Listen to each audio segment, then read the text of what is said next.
Okay, so I'm going to tell about some work that we are doing currently on the Krylov-Simplex method, so an outer Krylov method and an inner simplex loop. And so it's in particular interesting for L1 and max norm problems. So a little bit of motivation. If you solve a minimal residual problem in the 2 norm, you end up, and you project it on a Krylov subspace method, you end up with a small Arnoldi system, a least square system that you can solve with Givens rotations. If you solve a minimization of the A norm of the error on a Krylov subspace, you end up with a small 3-diagonal system that you can solve with recurrences. So now the question is, what if you solve the minimization of the residual in the max norm or in the 1 norm? What is the projected problem and how can you solve the resulting system? So let's look first at the max norm. So we can define for a non-square matrix the max norm Krylov. It minimizes the absolute value of the residual over the Krylov subspace.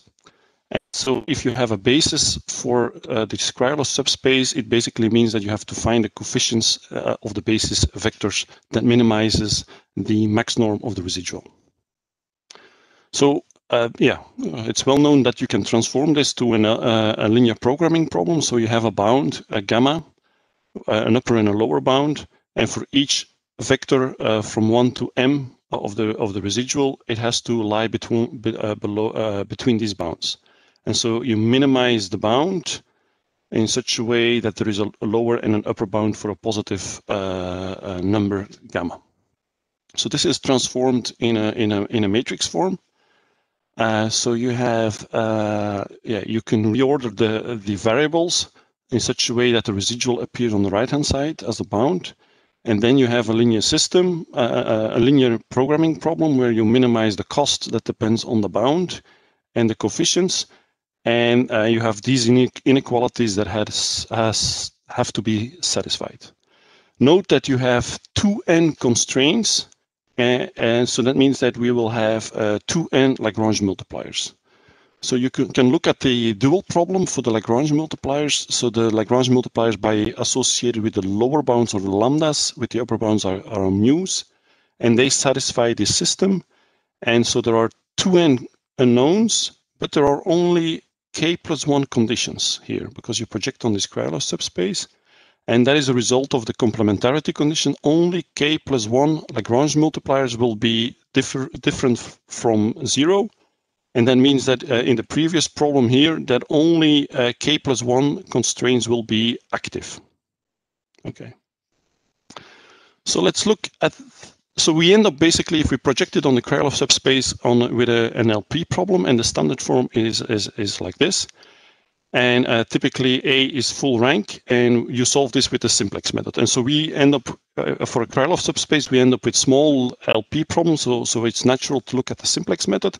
And so in the simplex method, you basically select a subset of the columns of A, exactly M, and that gives you a non-singular matrix. And you have to basically solve 2 linear systems, each iterations, one with B and one with B transpose. And then you update the set of columns that you selected and the set of non-basic indices as well.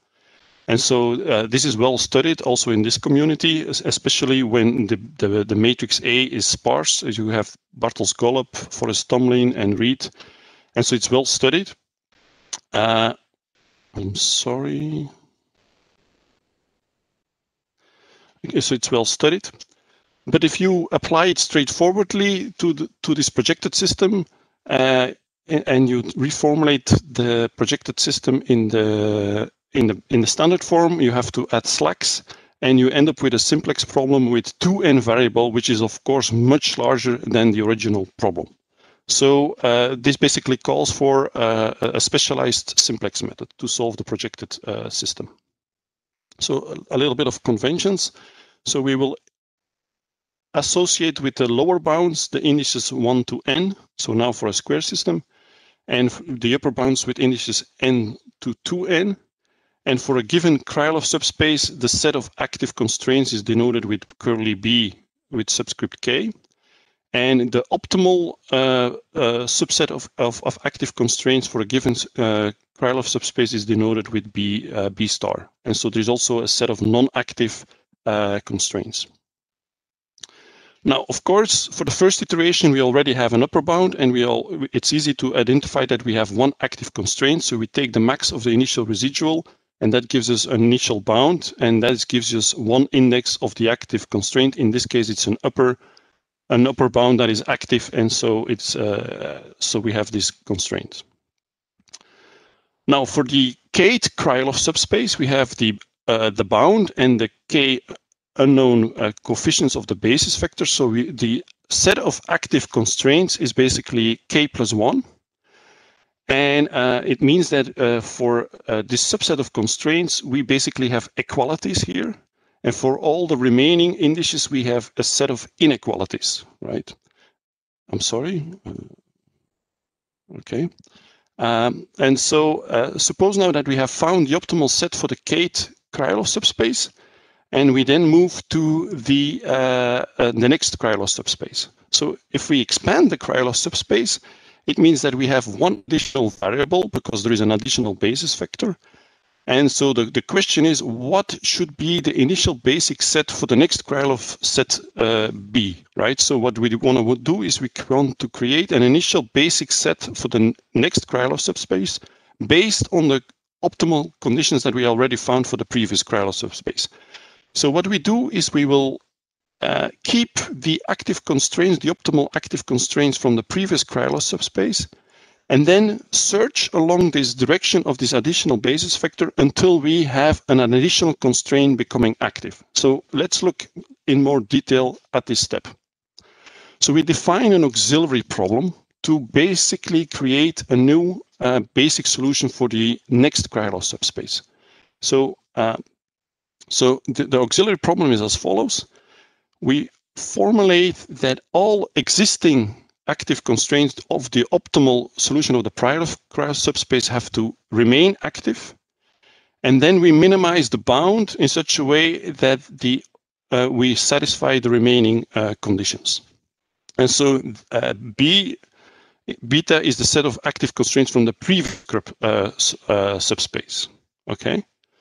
So for this auxiliary problem, very similar as Jeffrey told us, the previous solution in the previous subspace is a feasible solution. So indeed, we expand the additional vector with a 0, and so it's a feasible solution for the auxiliary problem. And then we solve this auxiliary problem by updating the coefficients of the previous Krylov subspace. That gives us improved coefficients. And then we optimize also the alpha of the additional vector.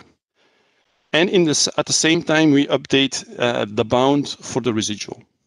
So this defines a one-dimensional subspace that can be parameterized by the gamma parameter. So as similar to the classical simplex method, you have a basic matrix then, which is a subset of the Krylov subspace. And you can, I'm sorry. Yeah.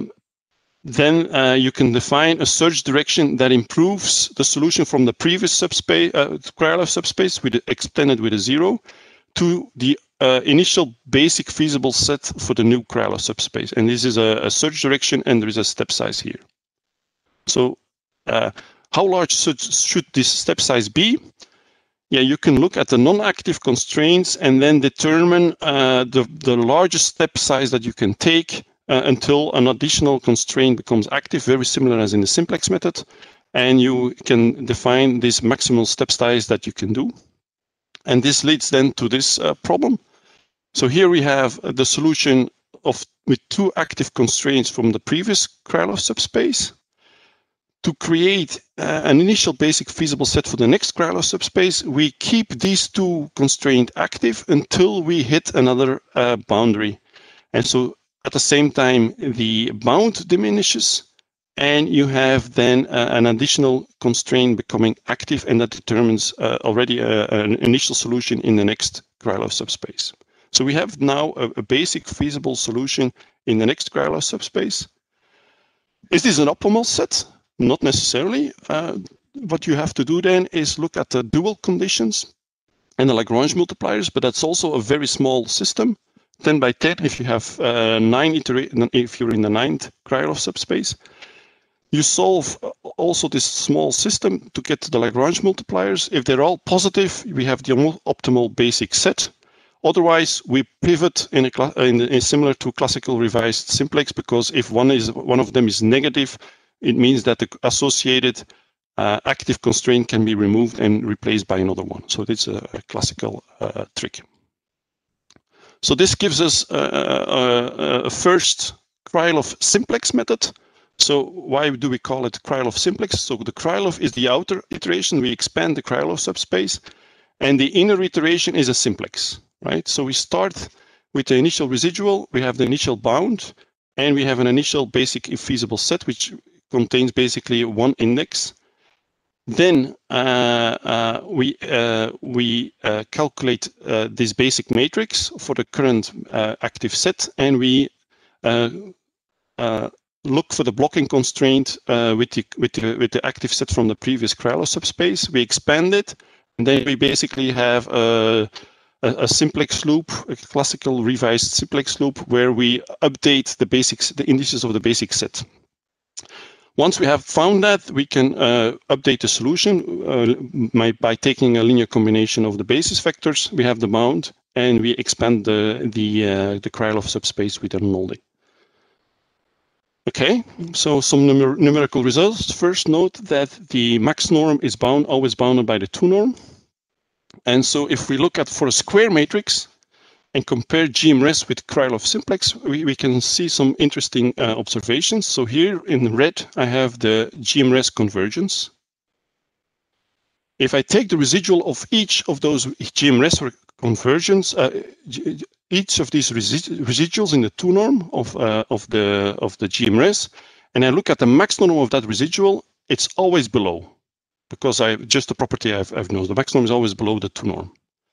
But of course, in the same Krylov subspace, I'm solving the Krylov-Simplex. So it's in the same Krylov subspace. So that means that the Krylov-Simplex is always below this max of this residual from GMRes. So to conclude, the max norm of the simplex is always below the GMRes convergence. And that's interesting, because if you have a good preconditioner for GMRes, it's also a good preconditioner for Krylov-Simplex, right?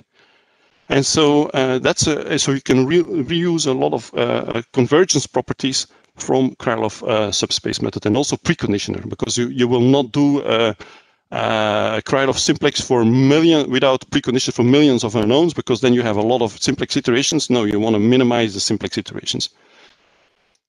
Krylov-Simplex is not very interesting for square matrices, because you can just take, if you have a certain tolerance in the max norm, you can take some additional GMRes iterations, and you will also drop below this. But if you look at non-square matrices, it's more interesting. So I compare Golub-Kahan with Krylov-Simplex. Golub-Kahan converges here, the 2 norm.